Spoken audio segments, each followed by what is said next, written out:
Netflix just canceled The Waterfront, despite it spending 5 weeks in their top 10.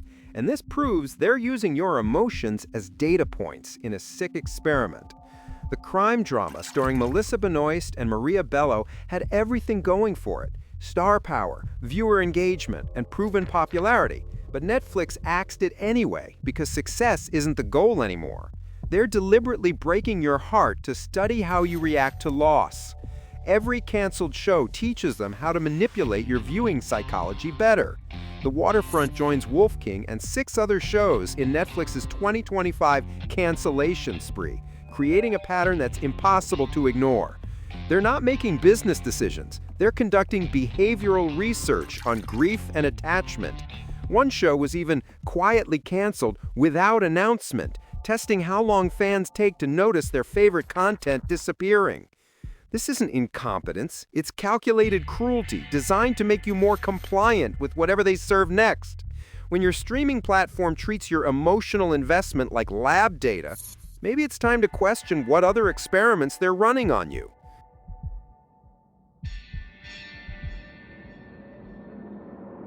BTS's empire is crumbling as HYBE chairman Bang Si-hyuk faced 12 hours of police questioning for allegedly defrauding investors. And this scandal exposes how your favorite K-pop content is built on financial lies. The man who created the biggest music phenomenon in history is accused of misleading investors before HYBE's 2019 IPO, potentially earning billions through illegal means. This is his second police interrogation in 1 week, suggesting investigators have found something damning. But here's what's really terrifying. If the architect of K-pop's global success is corrupt, what does that say about the entire industry you're streaming? Netflix, Disney+, and other platforms profit massively from K-content while ignoring the financial crimes funding their programming. Bang Si-hyuk's alleged fraud isn't just about stock manipulation, it's about an entertainment system that exploits artists and fans while executives get rich through deception. Every BTS documentary, every K-drama you stream, every idol variety show generates revenue for potentially criminal enterprises. When the king of K-pop is facing fraud charges, maybe it's time to question whether your streaming subscriptions are funding organized crime disguised as entertainment.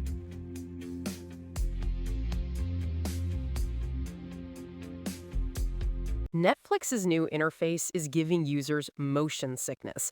And that's not a bug. It's a feature designed to break down your resistance to their content curation. Users are calling the redesign borderline unusable, but Netflix doesn't care because confusion is the point. The harder it becomes to find what you want, the more likely you are to just accept whatever they're promoting. This interface overhaul coincides perfectly with their massive content purge, creating artificial scarcity that makes their remaining shows seem more valuable. They're literally making you dizzy to control your choices. The motion-heavy design isn't modern, it's psychological warfare meant to exhaust your decision-making abilities. When you're nauseous from scrolling, you'll click on anything just to make it stop. This is the same company that buries incredible international films while pushing mediocre originals, and now they're using physical discomfort to force compliance. Netflix has weaponized user experience design to turn your streaming session into a surrender ritual. When your entertainment platform is literally making you sick to control your viewing habits, maybe it's time to find services that respect your autonomy instead of exploiting your neurology.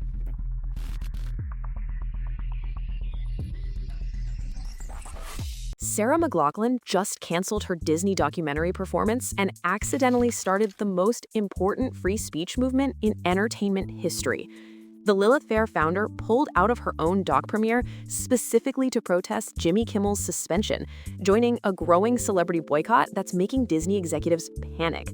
This isn't just about one comedian, it's about an industry finally finding its backbone against corporate censorship. McLachlan's decision inspired other Lilith Fair artists to follow suit, creating a domino effect that's spreading beyond music into film and television. Disney thought they could silence voices without consequences, but they underestimated how connected the entertainment community really is. The Kimmel suspension was supposed to be a warning to other creators, but instead it became a rallying cry for artistic freedom. When the woman who created the most empowering music festival in history says enough is enough, other artists listen. This boycott is different because it's hitting Disney where it hurts, their content pipeline and public image simultaneously. The entertainment industry is finally realizing that corporate cowardice threatens everyone's creative freedom. When Disney loses Sarah McLachlan, they're not just losing a performer, they're losing the moral authority to call themselves supporters of artistic expression.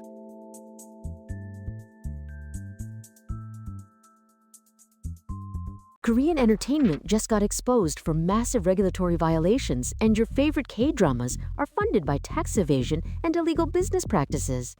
Lee Ha-nee, star of multiple hit series, was caught operating her talent agency without proper licensing while owing $4.35 million in unpaid taxes. But she's not alone. This is part of a systemic pattern of Korean celebrities running illegal businesses while streaming platforms look the other way.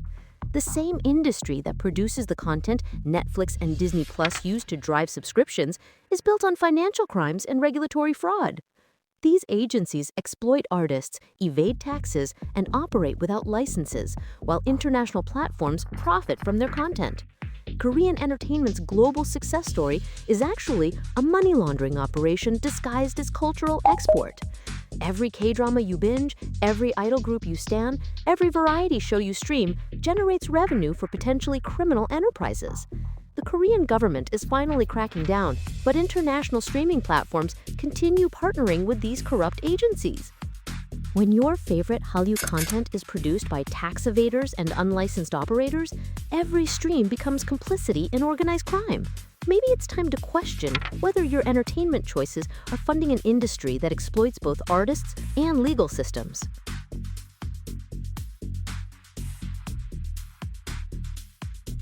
Netflix's true crime documentaries are exploiting real victims for profit, and the Trainwreck series just exposed how far they'll go for content.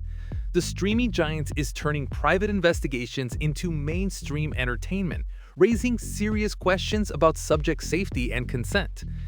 These aren't documentaries, they're voyeuristic exploitation disguised as journalism. Netflix profits from real people's trauma while claiming to seek justice, but their primary goal is subscriber engagement, not truth. The Trainwreck documentary made private investigations trendy, inspiring copycat content that puts vulnerable people at risk for entertainment value. Streaming platforms are incentivizing creators to dig into active cases, potentially interfering with real investigations for the sake of viral content. The victims and their families become secondary characters in Netflix's profit-driven narrative, their pain commodified for binge-watching audiences.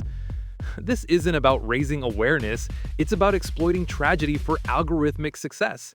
True crime has become trauma porn, and Netflix is the biggest dealer.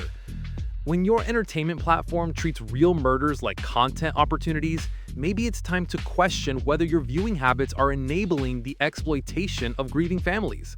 The next time you click on a true crime doc, remember that someone's worst day is being packaged as your weekend entertainment.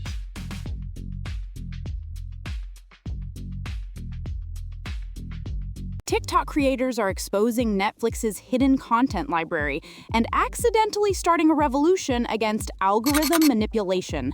While Netflix claims they don't have enough quality content to justify price increases, users are discovering incredible films and series buried in their own platform through secret codes and manual searches.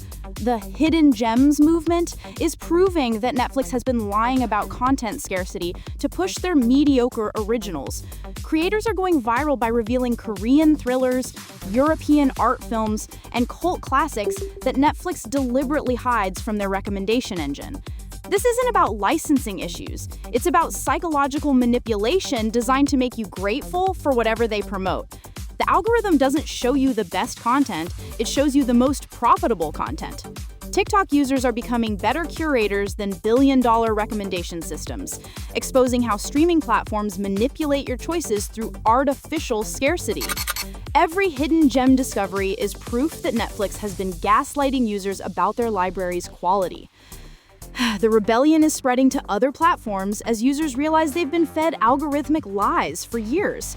When teenagers on social media are better at content curation than professional streaming services, the system is rigged against you. Your next favorite show is probably already in your library, hidden where Netflix hopes you'll never find it.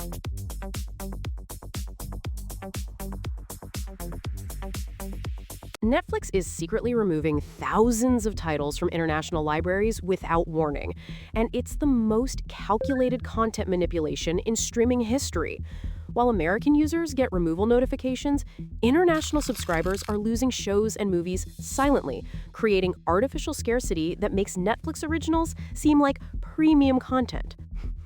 This isn't about licensing costs. It's about psychological conditioning designed to lower your expectations and increase gratitude for mediocre programming.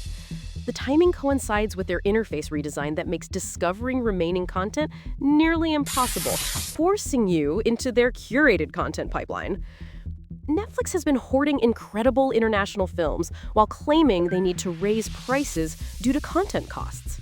The truth is, they're deliberately limiting your choices to train you to accept whatever they serve. Every removed title is a calculated decision to narrow your options and increase dependence on their original programming. The content purge is happening globally, but differently in each region, testing how much manipulation different markets will tolerate.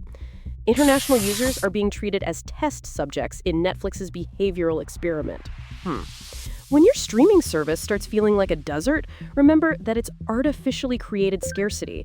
The incredible content you're missing isn't gone. It's being strategically withheld to make you more compliant with their algorithmic recommendations.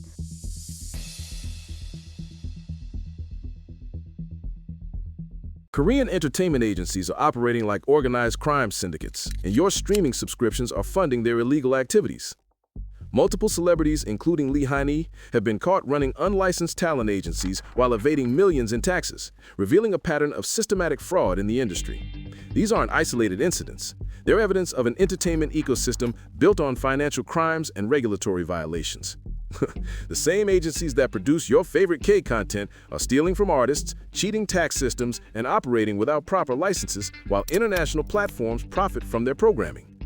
Netflix, Disney+, and other services generate billions from Korean content while ignoring the criminal enterprises creating it. Every K-drama you stream, every idol documentary you watch, every variety show you binge generates revenue for potentially illegal operations. The Korean government is finally investigating, but streaming platforms continue partnerships with these corrupt agencies because the content is too profitable to abandon. Your entertainment choices are inadvertently supporting an entertainment industry that exploits artists through financial fraud and regulatory violations. When your favorite streaming content is produced by tax evaders and unlicensed operators, every view becomes complicity in organized crime.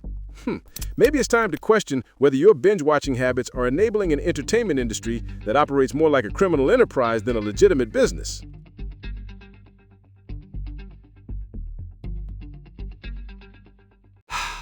Netflix is turning real murders into binge-worthy content, and the victims' families are paying the price for your entertainment addiction. The streaming giant's true crime obsession has created a content mill that exploits tragedy for algorithmic success, treating real people's worst moments as marketing opportunities. These documentaries aren't seeking justice, they're manufacturing engagement through trauma porn disguised as investigative journalism.